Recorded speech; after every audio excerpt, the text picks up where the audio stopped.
Hai, halo. Mungkin rekan-rekan yang sering mengeluh asam lambungnya kumat, itu selalu memiliki persepsi ya. Penyebabnya biasanya makanan atau sesuatu yang mengganggu pikiran. Misalnya, gara-gara memikirkan sesuatu yang rumit, nggak bisa tidur semalaman, akhirnya asam lambungnya kumat. Begitu juga ketika kita terlambat makan, kemudian tiba-tiba rasa sesak napas di daerah tengah dada.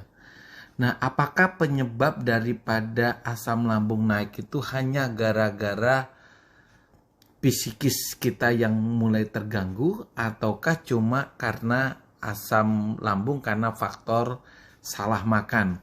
Nah, ada beberapa faktor yang lain yang mungkin kita kurang pikirkan bahwa asam lambung bisa disebabkan oleh hal yang lain. Ada banyak yang bisa menyebabkan asam lambung naik, ya, mulai dari pola makan, kemudian berat badan yang berlebih, hingga penyakit tertentu. Untuk menghindari asam lambung naik, memang baiknya kita mengetahui apa yang menjadi sebab daripada asam lambung bisa naik sampai ke daerah mulut kita. Penyakit asam lambung naik itu sebenarnya penyakit yang satu, yaitu disebabkan karena kelemahan daripada sphincter oesophagus bagian bawah atau yang kita sebut les. Itu berupa otot polos yang membatasi antara lambung dengan kerongkongan kita. Sehingga normalnya otot daripada les itu akan mengendur saat kita makan, sehingga makanan itu yang berasal dari mulut turun ke kerongkongan dan akhirnya masuk ke lambung. Setelah masuk ke dalam lambung, maka otot sphincter tadi menutup kembali sehingga makanan tidak bisa kembali ke kerongkongan.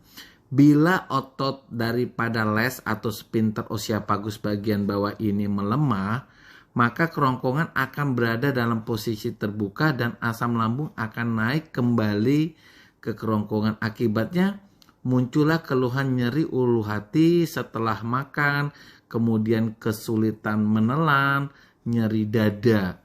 Nah, hari ini kita membahas tentang asam lambung kok bisa naik.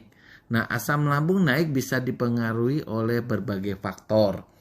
Faktor yang berasal dari luar maupun dari dalam si pasien sendiri. Secara umumlah kita bagi menjadi 4 ya.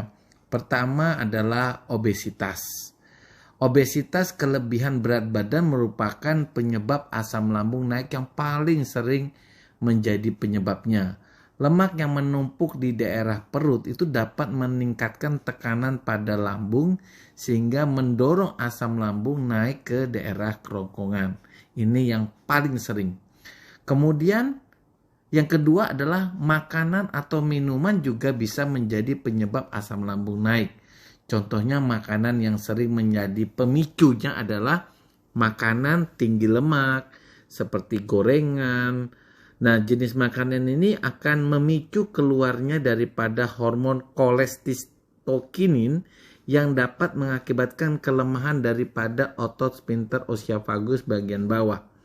Tak hanya itu ya, makanan-makanan yang pedas, asam, coklat, minuman bersoda, kafein, dan minuman beralkohol juga mengakibatkan kelemahan sphincter oesophagus bagian bawah ini. Obat-obatan tertentu yang memang kita kenal seperti misalnya amlodipin, kemudian obat pelemas otot, obat penurun tekanan darah yang kayak nifedipin, amlodipin, pil KB, obat antidepresan juga mengakibatkan kelemahan daripada sphincter ini yang sering sekali memiliki efek samping berupa keluhan nyeri ulu hati. Ada juga penyakit yang mungkin rekan-rekan kurang familiar untuk mendengarnya, yaitu hernia hiatus. Mungkin hernia ini selama ini kita kenal adalah hernia yang di daerah selangkangan yang kita kenal dengan inguinal ya. Tapi ada hernia yang bisa mengakibatkan keluhan nyeri ulu hati, yaitu disebut dengan hernia hiatus. Ini juga bisa menyebabkan asam lambung naik. Kondisi ini terjadi karena apa? Karena otot diafragma yang memisahkan rongga perut dan dada itu tidak bisa bekerja secara optimal, sehingga bagian lambung yang harusnya berada di daerah lambung atau di daerah perutnya itu berpindah sebagian ke daerah rongga dada. Inilah yang mengakibatkan makanan dan asam yang berada di dalam lambung bisa mencapai daerah kelongkongan yang mengakibatkan nyeri di daerah ulu hati. Selain faktor di atas, ada banyak juga yang mengakibatkan asam lambung naik. Misalnya kehamilan ya, pola hidup yang tidak sehat seperti merokok, kemudian langsung tidur setelah makan, itu juga salah satu penyebab daripada asam lambung naik.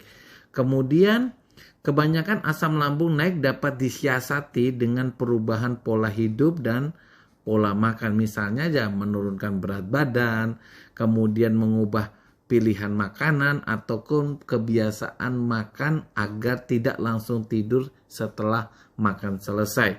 Namun jika gejala asam lambung yang kita derita itu tergolong parah ya, sering kambuh, kemudian nyeri dada dan sesak napas, mungkin kita bisa melakukan pemeriksaan yang lebih teliti. Inilah rekan-rekan yang penyebab daripada asam lambung yang sering terjadi. Jadi pikiran kita bukan cuma gara-gara faktor makanan atau karena jam makan yang terlambat, ataukah karena kita kurang istirahat yang lain, tapi ada faktor-faktor yang lain juga bisa mengakibatkan kenaikan daripada asam lambung ini. Demikian rekan-rekan saya. Bye.